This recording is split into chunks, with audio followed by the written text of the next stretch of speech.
And now I have just an incredible honor to introduce a remarkable woman.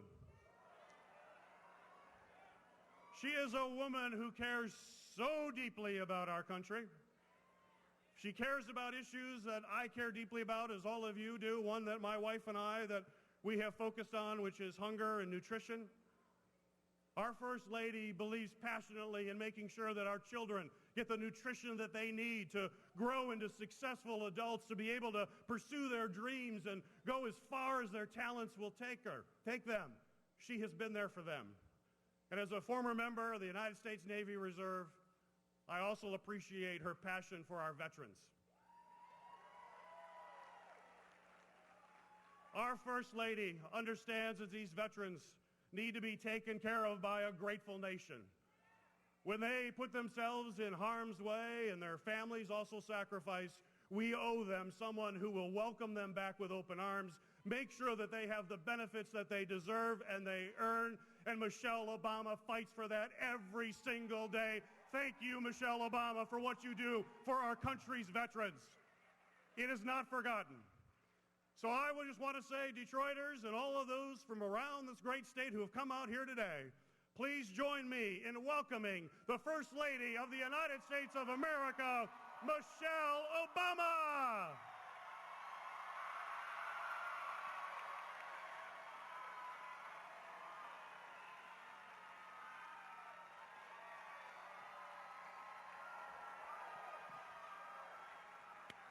Are we fired up? It sounds like we are so fired up. Thank you all so much. Oh my goodness. I am here in Michigan. I am here in Detroit, and I am thrilled to be here to support the next senator and governor of the great state of Michigan, our friends Gary Peters and Mark Schauer. And I just love that you all are here. We're going to get it done. Now, let me just tell you, there are so many reasons why I'm proud to be here today for Gary and Mark. But it really boils down to one fundamental truth, that Gary and Mark, I have seen and I have heard as I have listened to what they say and I've met them, that they understand what Michigan families are going through. And they are going to be on your side every single day out in Lansing and in Washington, D.C. Because Mark and Gary know what they're talking about. They are both the sons of fathers who were teachers and mothers who were a nurse and a nurse's aide. And they both worked their way through college. They did it by pumping gas, flipping burgers, putting in long hours at local retailers. They did it the hard way. So Gary and Mark know what it means to stretch a paycheck. They know what it's like to really work for what you have. And they understand values like fairness and integrity and service, because those are the values they were raised with. And those are the values that have driven their careers. See, when times were tough here in the state of Michigan, Mark ran an organization serving kids and seniors and helping unemployed workers get back on their feet. And he spent years in city and state government working tirelessly to keep jobs here in the state of Michigan. Now, as for Gary, his career in business focused on helping families save up for college, to plan for retirement, and he proudly served, as he told you, our country in the Navy Reserve, rising to the rank of lieutenant commander. And for the past 6 years in Congress, Gary and Mark, they have been leading the charge to raise the minimum wage, to help women get equal pay for equal work, to ensure that folks across this country have the quality, affordable health care they deserve. So make no mistake about it. Gary and Mark, they get it. They know the American dream because they've lived it.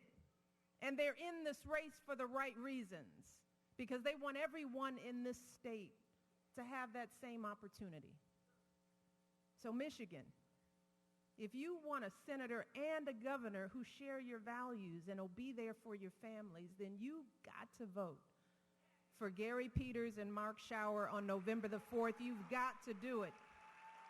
You have got to do it. That's why I'm here. That is why I'm here. It is so important. Now, before I really go in,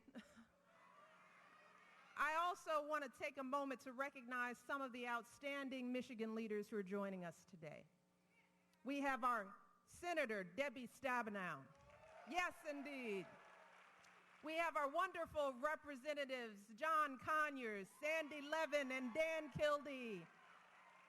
We also got the one and only representative, John Dingell. We are so grateful for his tremendous service, and we will miss him out in Washington, but we can't wait to elect his wife, Debbie, as the next Representative Dingell from the state of Michigan. We also have Brenda Lawrence, who will be an outstanding congresswoman for the 14th District. And of course, Mayor Duggan, who will be an outstanding mayor for the great state and city, of Detroit. So let's give them all a round of applause. I'm grateful that you all are here. I'm grateful for your service, what you're doing for this state, for this city. But while I'm thanking people, let me most of all thank all of you. Because I know we have so many, I can't see everybody's face, but I know we have old friends here today. We got some new friends, but we've got folks who've been with us from the very beginning. From the beginning. Back when we were out in Iowa and New Hampshire talking about hope and change and getting fired up and ready to go. Y'all remember that? You were there with us when Barack first took office. Remember that cold inauguration? We had a couple of those. But that first one, when Barack went into office and took a good look at the mess he'd been handed and wondered what on earth he had gotten himself into. Let me just take you back for a moment. See, because people have a tendency to forget how bad things were. But let me just help you remember. Back when Barack first took office, we were in full-blown crisis mode. Our economy was literally on the brink of collapse. Wall Street banks were folding. Businesses were losing 800,000 jobs a month. You hear me? As you all know, our auto industry was in crisis. Folks, the pundits and prognosticators were panicked about whether we were headed for another Great Depression. Do you hear me? And that wasn't just talk. That was a real possibility. I could go on and on. Things were bad. This is what Barack walked into on day one as President of the United States. Now let's come back to the present and look at where we are today. Less than 6 years later, after Barack Obama, my husband, has been President of the United States.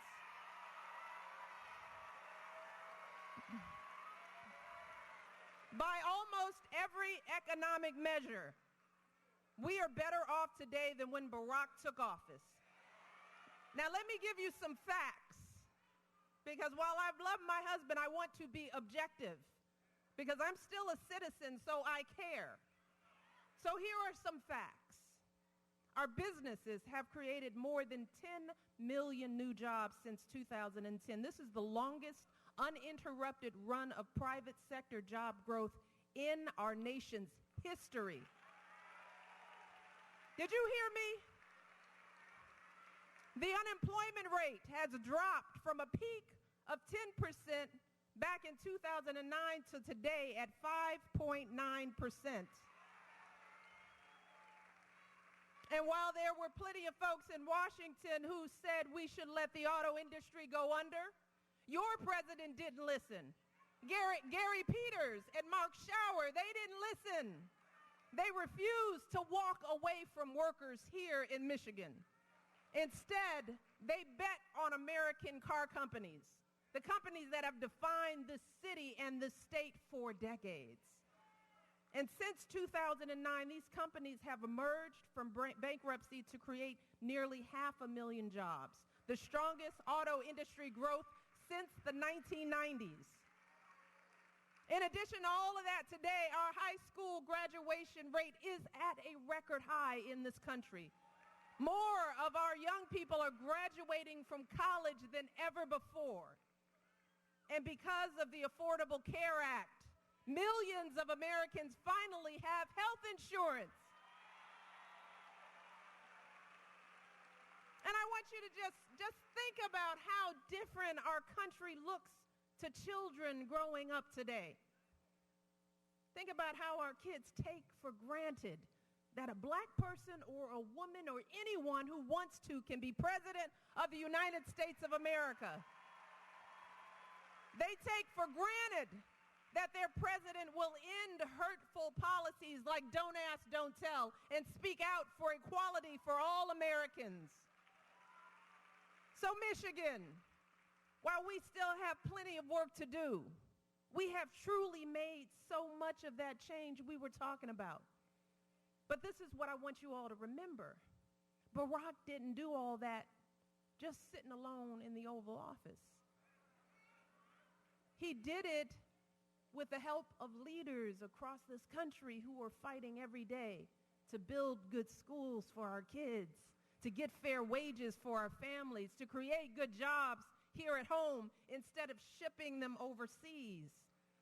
That's the kind of leadership folks here in Michigan deserve. And that's why we need to elect Gary Peters and Mark Schauer on November the 4th. They will fight for you. They are going to fight for you, and they're going to have your president's back. Now, we know that winning these elections won't be easy. We know that there is too much money in politics. We know that. Special interests have too much influence. But this is what I want you to understand.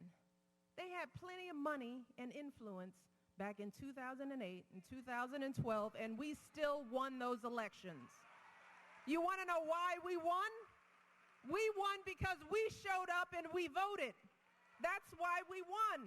Because at the end of the day, the folks running those special interest groups, putting up all those negative ads, pouring millions of dollars into these elections, they each have just one vote. And so do each of us. And ultimately, the only thing that counts are those votes. That's what decides elections in this country. And that is why Barack Obama is president right now. He's president because a whole bunch of folks who never voted before showed up to vote in 2008 and 2012. And a lot of people were shocked when Barack won. You remember that? They were shocked. Because they were counting on folks like us to stay home. But we proved them wrong. Barack won because record numbers of women and minorities and young people showed up and voted. It was you all. It was all on you. See, but here's what happens. See, then when the midterms come along, too many of our people just tuned out. And that's what folks on the other side are counting on this year. Because when we stay home, they win. So they're assuming that we won't care.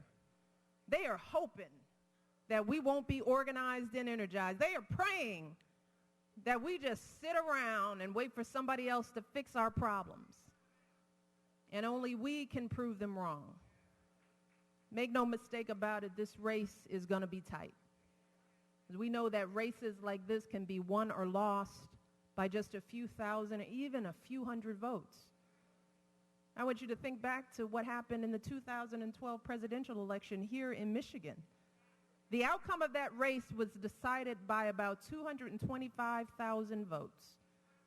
And while that might sound like a lot, when you break that number down, that's just 46 votes per precinct. Do you hear me? 46 votes. And that's for a presidential election. So the numbers are much smaller and much more impactful in a local race. So that's what I want people to understand, that their vote matters. Every single vote matters.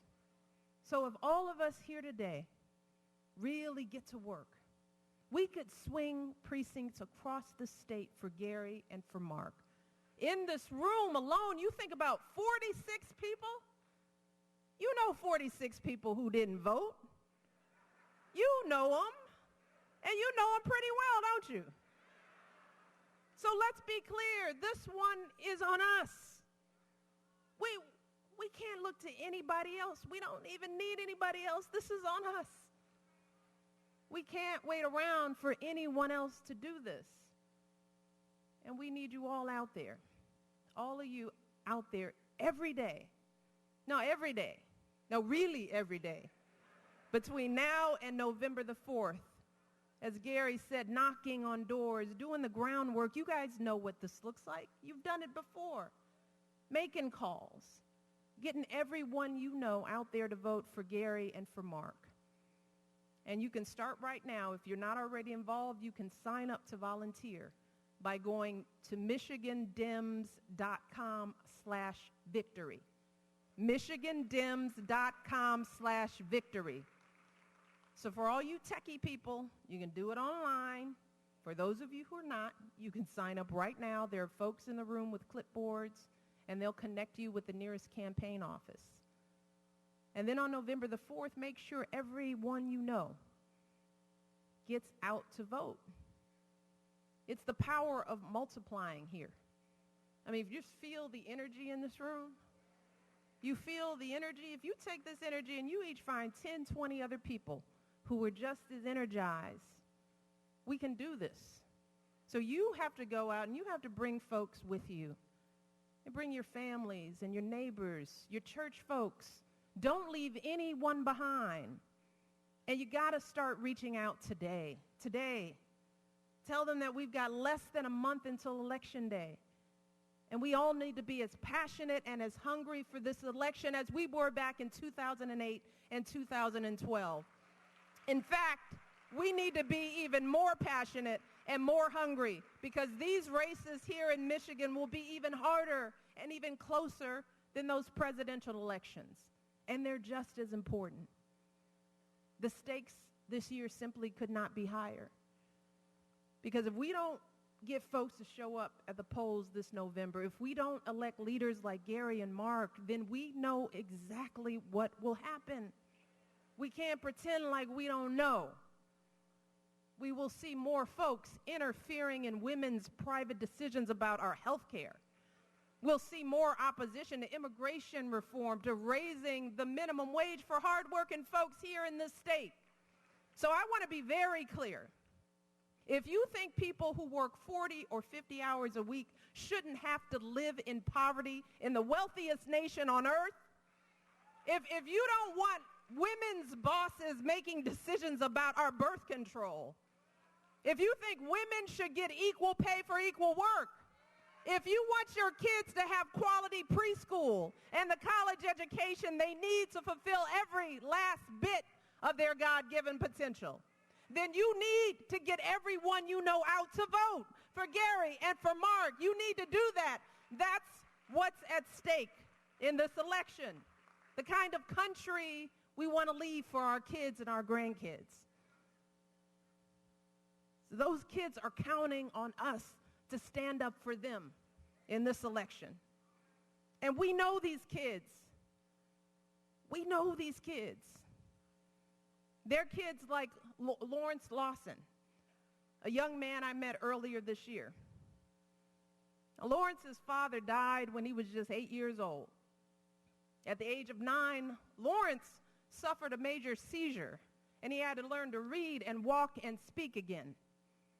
When he was 12, his mother passed away. Lawrence was passed from his aunt in Atlanta to his sister in Baltimore. But no matter where he was, Lawrence always did his best in school. He joined the marching band. He interned at Johns Hopkins Hospital. He graduated as the valedictorian of his high school class. And as I travel across this country, I meet so many kids just like Lawrence. This story is not new. I meet the kids who wake up early and take the long route to school to avoid the gangs. Kids who juggle after-school jobs to support their families and stay up late to get their homework done. You know these kids. Kids whose parents don't speak a word of English, but are fighting every day to realize their dream of a better life.